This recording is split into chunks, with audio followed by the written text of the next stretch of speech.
से ना रुके हम, मर्जी से चले हम, बादल सा गरजे हम, सावन सा बरसे हम। हेलो स्टूडेंट्स, माई सेल्फ मोहनपा। हम जो चैप्टर सेकंड कर रहे थे फेडरलिज्म, इसके 3 पार्ट आपने देखे होंगे, अच्छे से समझ में आए होंगे। आज का जो लास्ट पार्ट है उसमें डिसेंट्रलाइजेशन इन इंडिया के बारे में पढ़ेंगे। देखिए क्या है डिसेंट्रलाइजेशन इन इंडिया, ये पार्ट 4 में मैंने इंक्लूड कर दिया है। अब एक और बात है कि डिसेंट्रलाइजेशन क्या है। डिसेंट्रलाइजेशन क्या है, देखिए, when power is taken away from central and state government and given to local government, it called decentralization। यानी डिसेंट्रलाइजेशन कहा गया है, पावर जो है सेंट्रल गवर्नमेंट से और स्टेट गवर्नमेंट से लेकर लोकल गवर्नमेंट को दे दी गई है। इसी बात को डिसेंट्रलाइजेशन कहा गया है। अब एक और बात है कि हमारे देश में डिसेंट्रलाइजेशन क्यों किया गया है। इसका रीज़न है कि हमारा जो देश है ये बहुत ज़्यादा बड़ा है और इतने बड़े देश में सिर्फ 2 गवर्नमेंट से, सेंट्रल गवर्नमेंट और स्टेट गवर्नमेंट से लेकर काम नहीं चल सकता है। अब इसलिए जो है एक सेल्फ गवर्नमेंट जो है वो बनाई गई। सेल्फ गवर्नमेंट जो है वो इसलिए बनाई गई क्योंकि जो लोकल पीपल जो होते हैं उन्हें अपने लोकल एरिया के बारे में ज़्यादा जानकारी होती है, प्रॉब्लम्स के बारे में पता होता है। तो लोकल पीपल जो प्रॉब्लम्स होती है लोकल एरिया की, उसको आसानी से वो सोल्व कर सकते हैं। पैसा कहाँ लगाना है, कैसे लगाना है, तो इनकी जानकारी सबसे ज़्यादा लोकल पीपल्स को होती है। इसलिए लोकल सेल्फ गवर्नमेंट जो है तीसरा टियर जो था हमारे कॉन्स्टिट्यूशन के अकॉर्डिंग जो है बना दिया गया। अब देखिए क्या है, एक और बात है कि हमारा देश जो है इतना बड़ा है कि यहाँ की जो स्टेट है, जैसे कि उत्तर प्रदेश की बात करें तो उत्तर प्रदेश एक स्टेट है, रसिया एक कंट्री है।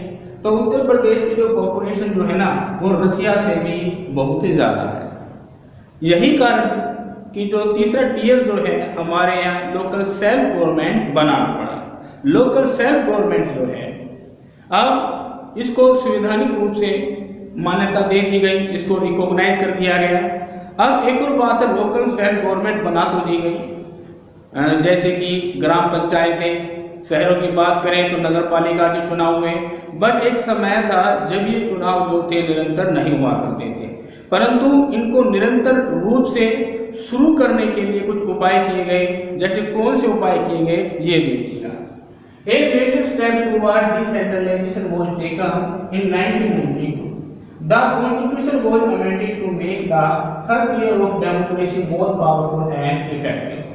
1992 में संवैधानिक संशोधन किया गया जिसके माध्यम से जो है जो थर्ड हमारा टियर जो था लोकल सेल्फ गवर्नमेंट जो थी उसको पावरफुल बनाया गया और एक तरह से इफेक्टिव बना दिया गया। अब कैसे पावरफुल बनाया गया, कैसे इफेक्टिव बनाया गया वो देखिए क्या है।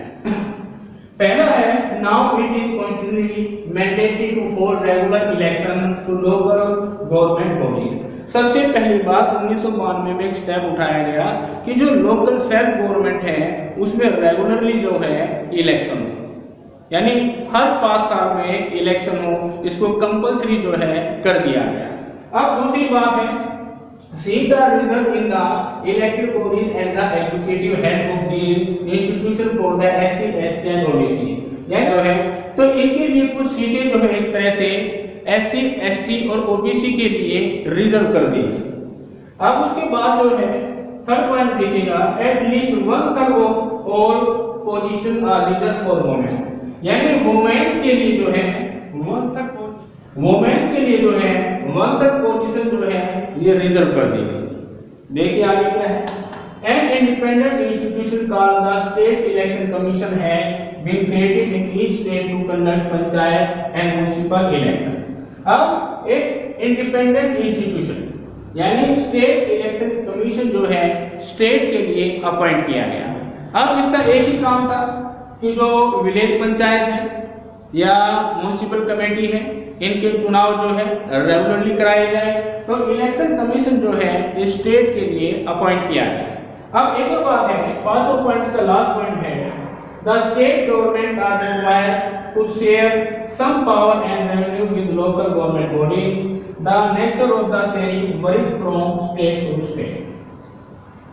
अब जो स्टेट गवर्नमेंट होगी इसमें कुछ पावर होती, जैसे कि पावर्स की बात करें या लोकल गवर्नमेंट बॉडीज के रेवेन्यू की बात करें तो कुछ जैसे कि लोकल गवर्नमेंट बॉडी जो है इनको अपनी जो है एक प्रकार की इनको गवर्नमेंट चलानी पड़ती है।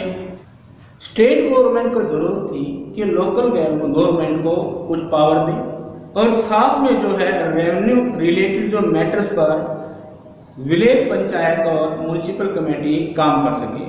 तो ये चीजें भी एक तरह से निर्धारित कर दी गई, यानी लोकल गवर्नमेंट को रेवेन्यू लेने के जो टास्क जो थे वो दे दिए गए। अब एक और बात है जो रेवेन्यू रिलेटेड बात जो है और जो पावर्स की बात है लोकल बॉडीज की, ये एक स्टेट से दूसरे स्टेट में डिफरेंट हो सकती है।